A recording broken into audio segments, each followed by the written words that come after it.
నమస్తే, welcome to our channel. BRS లో ఇప్పుడు కవిత కేటీఆర్ కంటే ఎక్కువ మంది చూపు హరీష్ రావు పైనే పడింది. ఓ రకంగా చెప్పాలంటే కేసీఆర్ ఫీల్డ్లో లేరు కనుక బీఆర్ఎస్ అంటే హరీష్, హరీష్ అంటే బీఆర్ఎస్ అన్న తీరుగానైతే మారింది. ఓటమి తర్వాత హరీష్ పార్టీలు అన్ని తానే వ్యవహరిస్తున్నారు.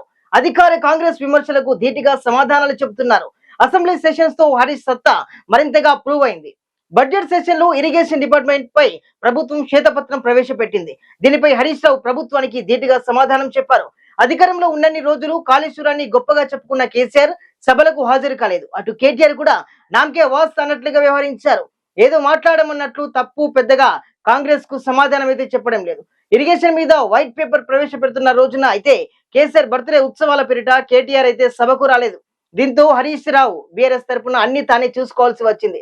ఇరిగేషన్ అంశంలో వీలైనంత వరకు హరీష్ ప్రభుత్వం విమర్శలను తిప్పికొట్టారు. అంతకుముందు సెషన్ లో విద్యుత్ కుంభకోణం పేరుతో రేవంత్ సర్కార్ ఓ వైట్ పేపర్ రిలీజ్ చేసింది. గత ప్రభుత్వం విద్యుత్ ఒప్పందాల్లో కుంభకోణం చేసిందని ఆరోపించారు.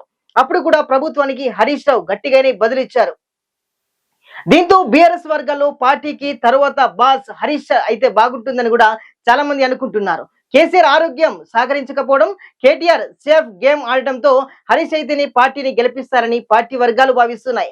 మెదక్ విషయంలో కేసీఆర్ ఫ్యామిలీలో వివాదాలు ఉన్నట్లు ప్రచారం జరుగుతుంది. ఆ టికెట్ తనకు కావాలని కవిత కోరుతుంది. అయితే బీఆర్ఎస్ వర్గాలు కవిత అయితే ఓడిస్తామని అంటున్నారు. హరీష్ వర్గానికి ఇవ్వాలని డిమాండ్ చేస్తున్నారు. హరీష్ అడుగుజాడల్లోనే తామంతా కూడా నడుస్తామని కూడా పలువురైతే చెబుతున్నారు.